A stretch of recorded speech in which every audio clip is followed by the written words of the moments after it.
নমস্কার বন্ধুরা, আমি পৌলমী। আমার চ্যানেল গল্প আর গল্পতে আপনাদের সকলকে স্বাগত জানাই। আমার আজকের নিবেদন শিবরাম চক্রবর্তী বিরচিত নিখরচায় জলযোগ। সেই থেকে নকুর মামার মাথায় টাক। ফাঁস করছি সে কথা একদিনে। চালবাজি করতে গিয়ে চালের ফাঁকিতে বানচাল হয়ে মাথার আটচালায় ওই ফাঁক। সেদিন যে হাল হয়েছিল, যা নাজেহাল হতে হয়েছিল আমাদের, কি আর বলবো। 11:30 থেকে সারি বেঁধে দাঁড়িয়ে, ভিড় ঠেলে, ঘোড়ার ধাক্কা সয়ে কত তপস্যার পর তো ঢুকলাম খেলার গ্রাউন্ডে। ভিড়ের ঠেলায় পকেট ছিঁড়ে যা ছিল সব গড়িয়ে গেছে গড়ের মাঠে। মানে মামার পকেটে যা কিছু ছিল। আমার পকেট তো এমনিতেই গড়ের মাঠ। ছিন্ন হয়ে ক্যালকাটা গ্রাউন্ডে ঢুকেছিলাম, আর ভিন্ন হয়ে বেরুলাম খেলার শেষে ওই ভিড়ের ঠেলাতেই। ভাগ্যিস মামা ছিলেন হুঁশিয়ার, খাড়া ছিলেন গেটের গোড়ায়, তাই একটু না আগাতেই দেখা মিলল। নইলে এই গোলের মধ্যে, মোহনবাগানের এত গোলের পর আবার যদি মামাকে ফের খুঁজতে হতো, তাহলেই আমার হয়েছিল। আমার হাঁক ডাকে কতজনার সাড়া মিলত, কতজনার কত মামাই যে অযাচিত এসে দেখা দিতেন কে জানে। এই জনসমুদ্রে আমি নিজেই হারিয়ে যেতাম কিনা তাই বা কে বলবে। আমার নিজেই খেই হারিয়ে গেলেই তো হয়েছিল। মামা বললেন, একটু চা না হলে তো বাঁচি নে রে। যা তেষ্টা পেয়েছে, বাপ রে, গলা শুকিয়ে যেন কাঠ মেরে গেছে, জিভ টিপ সব শুকতলা। আমি বললুম, আমারও তেষ্টা লেগেছে মামা, তবে চা যদি নেহাত নাই মেলে, শরবত হলেও আমার হয়। হ্যাঁ, শরবত? বলে চায়েরই পয়সা জুটছে না তো শরবত? নকুর মামা চেঁচান, 2 আনা পয়সা হলে 1 কাপ চা কিনে দুজনে ভাগ করে খাওয়া যায়। গলাটা একটু ভিজিয়ে বাঁচি, দুজনেই বাঁচি। আছে নাকি তোর কাছে 2 আনা? আমি বললুম, না মামা, একটা 2 আনিও নেই? একদম না? দেখেছিস ভালো করে? তা 2 আনি না থাক, 2 আনি। 2 আনি হলেও তো হয়। হ্যাঁ, তাও না? একটা আনি আর 2 ডবল পয়সা নেই গো। যাকগে, তবে 4টে ডবল পয়সা তাই দে। তাও পারবি নে? তাহলে ডবল আর বে ডবলে মিলিয়ে বার কর। মোটের ওপর যে করেই 8টা পয়সা হলেই হয়ে যায়। তবুও ঘাড় নাড়ছিস? তাও নেই? তাহলে ফুটো পয়সাই সই, তাই বার কর দেখি 8টা। তাহলেই চালিয়ে নেব কোনো রকমে। আমি বললুম, না গো মামা, আমার পুনরুক্তি। মামা বললেন, আহারে, প্রাণে যেন আমার চিমটে কেটে দিলে। কেতার্থ হলুম, মামা আমায় ন্যা ম্যা ম্যা। কার্জন পার্কের কোন অবধি মামা চুপচাপ আসেন আধ মরার মতন। তারপর চৌরঙ্গীর মোড়ে পৌঁছতেই যেন চমকে ওঠেন আবার। চ, তোদের পাড়ায় যাই, সেখানকার চায়ের দোকানে নিশ্চয়ই তোকে ধার দেবে। তোর চেনাশোনা লোক সব, ভাবসাব আছেই। তাই চল, চা না পেলে আজ আর আমি বাঁচব না, পঞ্চত্ব লাভ করব, দেখিস তুই। আমি বললুম, আমার পাড়ার চাওয়ালারা? তুমি তাদের চেনো না মামা? এমন খুঁতখুঁতে লোক আর হয় না। এত কেপ্পন তুমি 7 জনমেও দেখনি। আর এমনই হুঁশিয়ার যে তুমি যদি সিগারেট ধরাতে যাও আর দেশলাইয়ের বাক্স চাও না, তারা বাক্সর বদলে শুধু একটা কাঠি দেবে তোমাকে, আর খোলটা শক্ত করে ধরে রাখবে হাতের মুঠোয়। বাক্সটা হাত ছাড়াই করবে না, 1 মিনিটের জন্যেও না। ধার দেওয়া দূরে থাক, কেবল তার ধারে কাঠিটা ঘষে তোমার সিগারেট ধরিয়ে নাও, ব্যাস। দেশলাইয়ের গায়ে ঘষতে দেবে কেবল, কিন্তু দেশলাইয়ের কাছে ঘেঁষতে দেবে না তোমায়। এমনই মারাত্মক লোক সব। মামা বললেন, বলিস কি রে, এই বয়সেই সিগারেট খাবার বিদ্যে হয়েছে তোর? গোঁফ না গজাতেই বিড়ি ধরাতে শিখে গেছো? বটে। মামা ভারী খাপ্পা হয়ে ওঠেন। বারে, আমি তা কখন বললুম? এ তো আমার চোখে দেখার কথাই বলছি। চোখে দেখার কথা বলেছি কি? আমি আপত্তি করি। খাসনি? খাসনি তো? খাসনে তো? তাহলেই হলো, না খেলেই তো ভালো। তুই আমার একমাত্র ভাগ্নে নোস্তা জানি, কিন্তু অদ্বিতীয় তো। তোর মতন মার্কা মারা আর একটা তো আমার নেই। তুইও যদি সিগারেট ফুঁকে অকালে যাদবপুর হয়ে কেটে পড়িস, অবশ্যই দুঃখে আমি মারা যাব না তা ঠিক, কিন্তু তাই বলে টিবি হওয়াটা কি ভালো? তুইও যদি টিভিতে হয়ে টেসে যাস, সান্ত্বনা দেবার আরও ভাগ্নে আমার থাকবে বটে, কিন্তু ভাগে যে একটা কম পড়বে তাও বটে। ভয় নেই মামা, আমি তোমার ভাগবো না, জানাতে হয় আমায়। নকুর মামা বললেন, আমার ভাগ্যি। এখন আয়, এখানে এসে বস, নিখরচায় চা খাবার একটা বুদ্ধি বার করি। তখন দুজনে মিলে মাথা খাটাই আমরা। ভিকিরি হলে যেমন ভেক এসে পড়ে, ফকির হলেই তেমনই যত ফিকির দেখা যায়। মামা বাতলান, শোন, এক কাজ করা যাক। তুই যেন অজ্ঞান হয়ে পড়েছিস এই রকম ভাব দেখাবি, অ্যাক্টিং করবি আর কি। আমি তোকে ধরে ধরে নিয়ে যাব একটা চায়ের দোকানে, কিংবা ঢুকবো কোনো একটা রেস্তোরাঁয়। আমি বললুম, কিরকম অ্যাক্টিং, ভালো করে বুঝিয়ে দাও আগে। ডালুদির হিস্টিরিয়া হতে দেখেছিস তো? আমার ডালুদি রে, তোর ডালু মাসি। তুই সেই ডালুদির মতো সেই রকম গা নাড়তে থাকবি, হাত পা কাঁপাবি। যদি কাছে পিঠে কেউ না থাকে তো হাত পা ছুঁড়তে শুরু করতে থাকবি। নকুর মামা ন কুরু, আমি সংস্কৃত করে বলি, তারপর ফের ব্যাখ্যা করে দিই সোজা বাংলায়। অমন কার্যটি করো না মামা, কদাপি না। হিস্টিরিয়া হচ্ছে মেয়েলি ব্যাপার, ছেলেদের ওসব রোগ কি কখনো হয়? কখনো না। মামা বললে, না হয় না, তোকে বলেছে। ছেলে মাত্রই তো এক একটি রোগ, ROGUE। মামা সাদা বাংলায় বলে সিধে ইংরাজিতে বুঝিয়ে দেন ফের। শোন, ওসব আদিক্ষেতা রাখ, এখন যা বলছি তাই কর। আমি তোকে ধরাধরি করে নিয়ে যাব চাখানায়। এই তো গেল প্রথম দৃশ্য। তারপর আমি যা যা বলি, যা যা করি দেখতেই পাবি। তুই শুধু ভান করবি আর আমি ভনিতা করব, কিন্তু আর চোখে দেখে রাখবি সব ভালো করে। আমি বললুম, হিস্টিরিয়া বানিয়ে আমার লাভ? সমস্ত দৃশ্যটা মনশ্চক্ষে দেখেই এমন আমার বিসদৃশ্য লাগে, ঘিয়ের মতো লাগতে থাকে আমার। মামা বলে, দেখতেই পাবি, হাতে নাতেই দেখবি। হিস্টিরিয়ার দাবাই হলো গরম দুধ, চা, toast, cake, curry, chop, cutlet, pudding, poach, double মামলেট, ফিশ ফ্রাই ইত্যাদি ইত্যাদি। আমি বললুম, আর বলো না মামা। বলতে না বলতেই আমি চলকে উঠি, রাজি হয়ে যাই তৎক্ষণাৎ। কিন্তু মামা, সে তো হলো আমার খাওয়া, তারপর তোমার দশা কি হবে তারপর? আরে সেই কথাই তো বলছি রে, আমি যা যা করি বলি, দেখে শুনে মনের মধ্যে টুকে রাখবি ভালো করে। বলছি কি তবে? আরে তারপরের দোকানটাতে তো আমার পালা, তখন হবে হিস্টিরিয়া, আর তোকে করতে হবে আমার তদারক। বুঝেছিস রে হাদা? জলের মতন বলেই আমি এক গাল হাসি, হেসেই হাঁটা বুঝিয়ে ফেলি তক্ষুনি। অমন হাঁ করে মামার ব্যাখ্যা না শুনছিলাম বলেই না ওই হাদা অপবাদ শুনতে হলো আমায়। ধন্য মামা, ধন্য। এমন না হলে মাথা মুক্ত কণ্ঠে মামার প্রশংসাপত্র বিলাই। এত বুদ্ধি ধরে তোমার ধরে? আরে এ আর তুই কি দেখলি আমার মাথায়? মাথা নাড়েন মামা, মাথা তো নয়, যেন সার মাথায়। বুদ্ধির একটি আট চালা এটি, 8 রকমের চাল খেলছে এখানে সব সময়, বুঝেছিস? তারপর আমাদের মামা ভাগ্নের অভিযান শুরু হলো। অভিনয়ের দায় পড়ল আমার।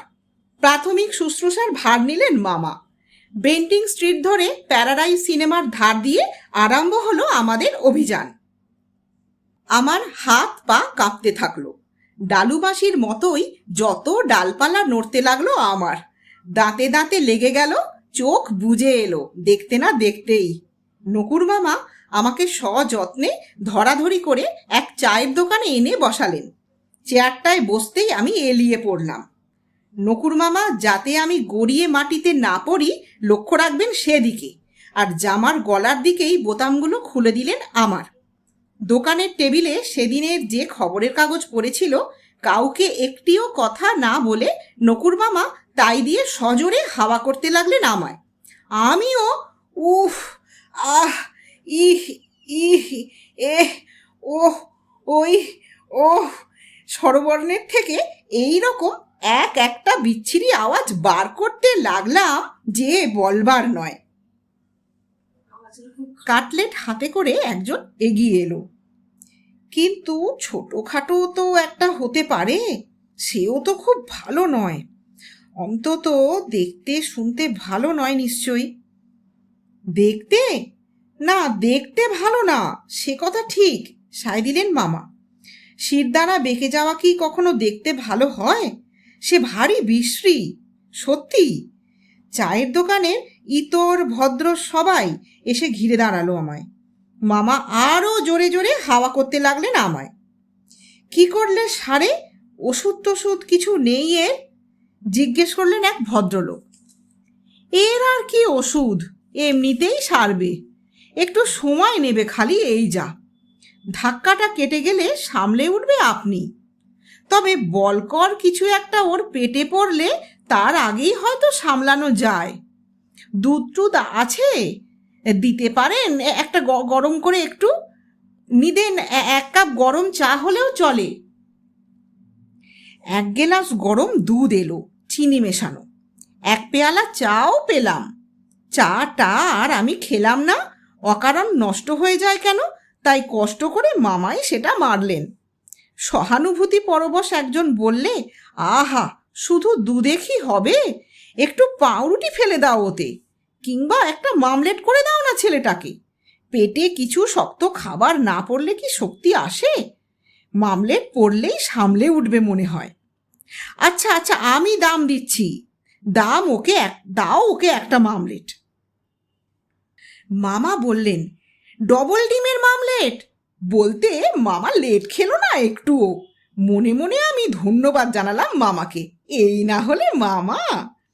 মামলেট খেয়ে সামলালাম সত্যি, কিন্তু একটুখানি ওতে কি এই প্রচণ্ড খিদে মেটে? ফের আমার উপসর্গগুলি ফিরে আসতে লাগলো।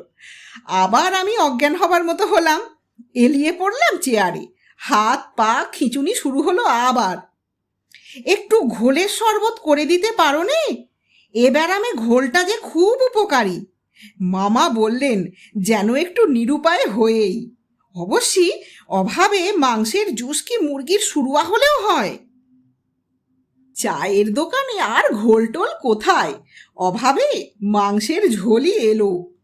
কয়েক টুকরো মাংসও এলো সেই সঙ্গে, 2-3 পিস রুটিও এসে গেল তার সাথে। এলো চা।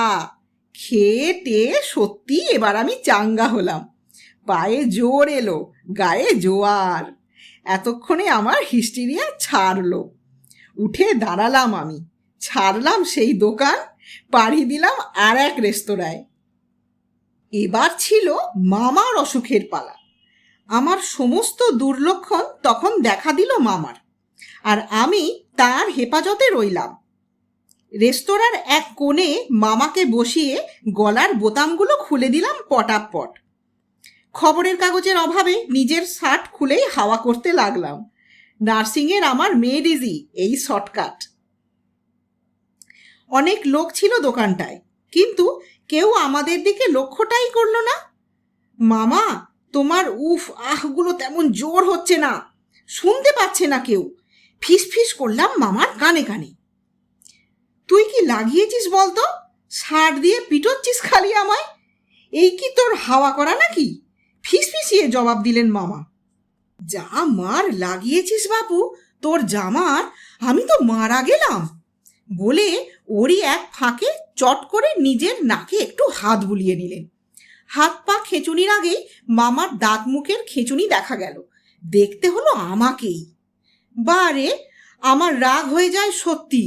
হাওয়া করতে গিয়ে তার চোটে যে জামার এতগুলো বোতাম উড়ে গেল আমার, তার কোনো কথাই নেই।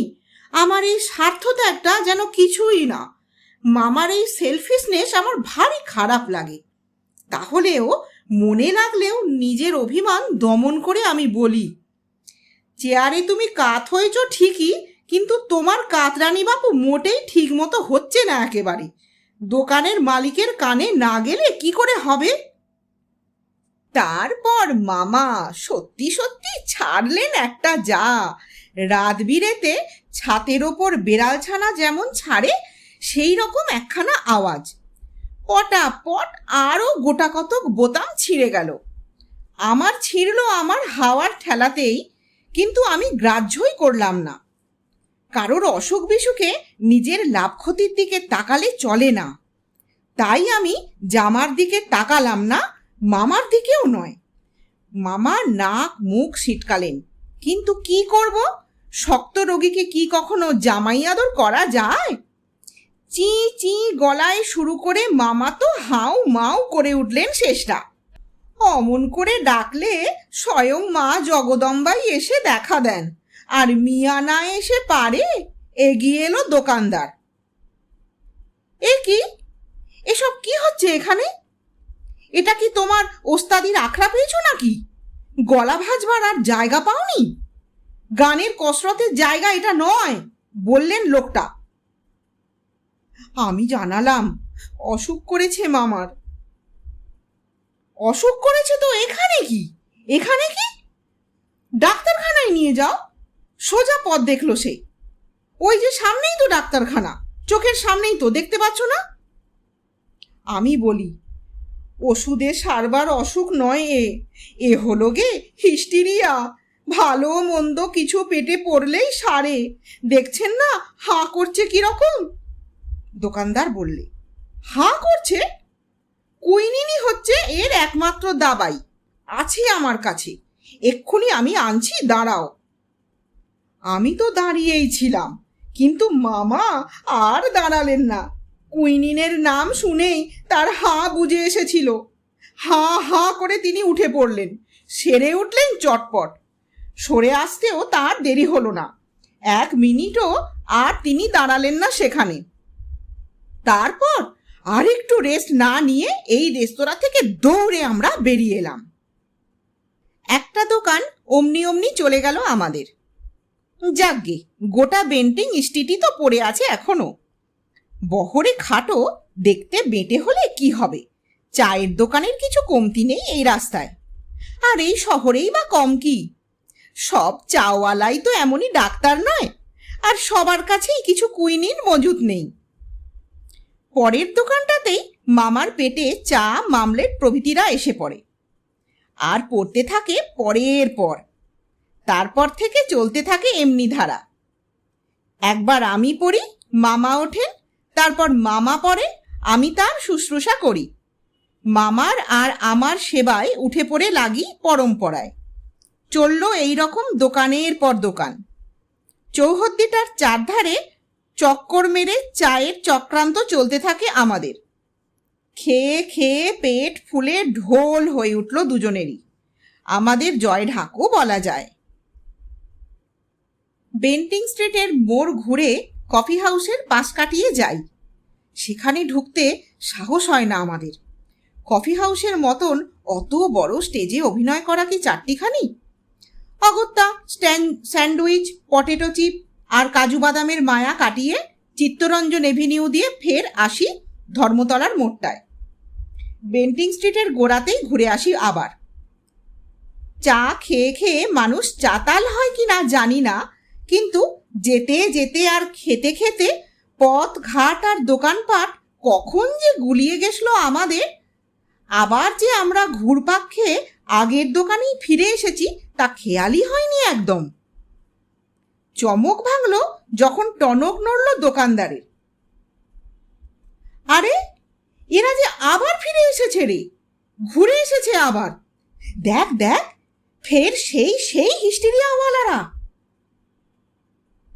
খালি দোকানদারই নয়, আগের চা পাইদের যারা তখন সেই দোকানে ছিল তারা বেশ অবাক হলো আমাদের আবির্ভাবে। বেয়ারিং চিঠির মতন ফের আমাদের ফেরত আসতে দেখে চাওয়ালাকে মোটেই খুশি হতে দেখা গেল না। বেয়ারিং ডাক মানেই তো বেয়ারা এক ডাকাতি, গাঁটের পয়সা খসিয়ে তাকে খালাস করো, আমাদের মতো যত অখদ্দেরকে খাইয়ে খাইয়ে লাশ করো, তাতে কার লালসা হয়? কিন্তু ভেবে দেখলে এতে এমন অবাক হবার কি ছিল? হিস্টিরি যখন রিপিট করে তখন হিস্টিরিয়া কি রিপিট করতে পারে না? অবশ্যই একটা খুঁত হয়েছিল বটে, সামান্যই, সেই একটুই যা গলদ এক জায়গায়। মামার পালা পড়েছিল এইবার, আমার হিস্টিরিয়া মামার জিওগ্রাফিতে রিপিট করেছিল এইটুকুই যা। হিস্টিরি আর জিওগ্রাফিতে গোল বেঁধেছিল শুধু এইখানেই, ইতিহাস আর ভূগোল পাল্টেছিল একটুখানি, এমন কিছু ইতর বিশেষ নয়। আমাদের অজ্ঞাতসারে আমার হিস্টিরিয়া মামার মানচিত্রে কম্পমান হয়ে দেখা দিয়েছিল, এইটুকুই যা খুঁত, নাম মাত্রই। এছাড়া আর সবই আমরা ঠিক করেছি, যেমন জামার বোতাম খোলা, খবরের কাগজের হাওয়া লাগানো, বিলকুল আমার দিক থেকে কোনো ত্রুটি হয়নি। মামার অভিনয়ও যদ্দূর নিখুঁত হতে হয় তা হয়েছিল। কিন্তু হলে কি হবে, দোকানদাররা তবুও কেমন খুঁতখুত করে। চাওয়ালা বলে, হ্যাঁ এরকমটা হলে যে? এরকম কেন? সেবারে দেখলাম বাচ্চাটার, এবারে দেখছি ধাড়িটাকে ধরেছে। হ্যাঁ, এ কি রকমের ব্যারাম, খালি তিনি আওড়ান। আমি বললুম, ভারী শক্ত ব্যারাম, ছোঁয়াচে ব্যারাম কি না, এপিডেমিক তো একেই বলে। আমার থেকে মামার হয়েছে, মড়ক হলে ঠিক যেমন হয়ে থাকে। যাই হোক, এ হচ্ছে হিস্টিরিয়া, এর ওষুধ হচ্ছে মামলেট, ডবল মামলেট, নিদেন একখানা মোগলাই পরোটা হলেও হয়। চাওয়ালা বলে, কোচ পরোয়া নেই, সারাচ্ছি আমি এই ছোঁয়াচে, এই দণ্ডেই। এই নিয়ে আয় তো গরম জলের কেটলিটা, হাঁকলো চাওয়ালা। চায়ের দরকার নেই, পারেটারও পরোয়া করে না, শুদ্ধ গরম জল দিলেই এই রোগ সারবে। টকবগে ফুটন্ত জলের কেটলিটা এসে পড়ল, চায়ের জল গরম হচ্ছিল যেটায়। উপর কর, দে উপর করে পুরো কেটলিটা এই লোকটার উপর। হ্যাঁ, তার আগে এই ছোড়াটার মাথাতেও ছটাকখানেক ছাড়। শুনতে না শুনতেই আমি ছটকে আসি। বারে, আমি কেন? আমাকে কেন? আমার মাথায় কিসের জন্যে? আমার তো আর হিস্টিরিয়া হয়নি। দোকানদার বলে, হয়নি কিন্তু হতে কতক্ষণ? Prevention is better than cure, পড়নি বইতে? ব্যায়াম হবার আগেই তো সারাতে হয়। কে জানে, তোমার হয়তো ফের জিওগ্রাফিয়া হতে পারে, সে আরও শক্ত অসুখ, আরও বেশি ছোঁয়াচে, তার আগেই আরাম করা দরকার তোমার। আরামের কথা পারতেই আমি তো লাফ মারি, এক রাম লাফ, রাম রাজ্য সুলভ লাফ, আর সেই এক লাফেই সারা ধরামতলা পেরিয়ে আসি। আর মামাও বেরিয়ে আসেন, তবে কিনা একটু দেরি করে, আর মেডিকেল কলেজ হয়ে মাস 3 বাদে। আর তারপরেই সেই মাথার ফাঁড়ায় সব চুল উঠে গেল মামার, টাক পড়ে গেল তার। হবেই তো, জানা কথা, গরম জল চুলের তো বেজায় ক্ষতি করে, তাতে চুল উঠে যায়। পড়েছিলাম হাইজিনে, কথাটা মিথ্যে নয়। ট্যাক্সও না দিয়ে চা খেতে গেলে যা হয় আর কি, বিনা পয়সায় ওই ট্যাক্সও। আজকের গল্প এখানেই শেষ। আমার এই গল্পগুলি ভালো লাগলে ভিডিওটি লাইক এবং চ্যানেলটি অবশ্যই সাবস্ক্রাইব করবেন। সাবস্ক্রাইব করবার সময় বেল আইকনটি অবশ্যই ক্লিক করবেন, যাতে আমি নতুন কোনো গল্প পোস্ট করলে তার ইনস্ট্যান্ট নোটিফিকেশন আপনার কাছে পৌঁছে যায়। আজকের ভিডিও এখানেই শেষ করলাম। সবাই ভালো থাকবেন।